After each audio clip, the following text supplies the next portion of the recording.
It was senior day at JFK last Saturday, and Evangel's football game was decided on the last drive of the game. Stay tuned to Sports Update. We'll tell you if the Crusaders edged out the win. This is where Mark Cuban plays such a large part because he can afford to bid reportedly $1 billion. John Canning, chairman of private equity firm Madison Dearborn Partners LLC, and the family of online brokerage Ameritrade founder Joe Rickett is also in the running.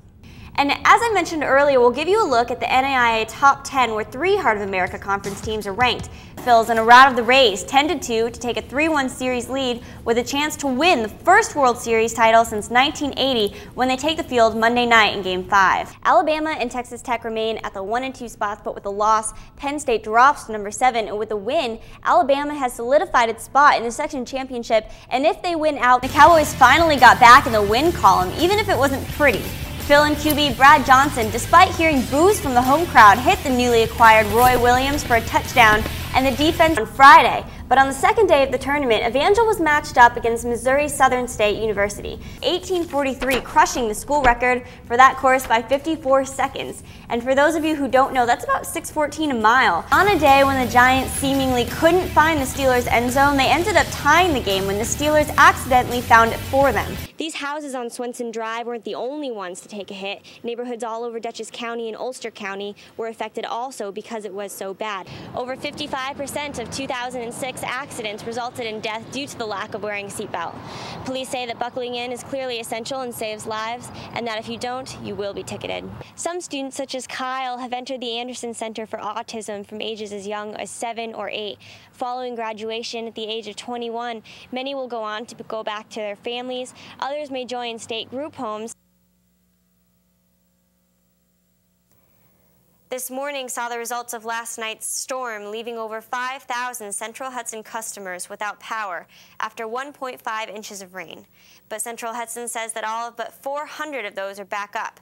They still say that there is a 40% increase in lightning-related damage than is normally seen in a typical year.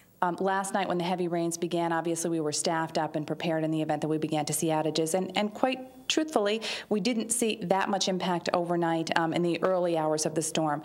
But as it crossed the Hudson River, as it began to straddle the river, we began to see increased lightning activity in particular, and we did begin to incur some pretty substantial outages. With a flood warning in effect for Dutchess County until tomorrow, there is concern that creeks may overflow, causing damage to the surrounding area.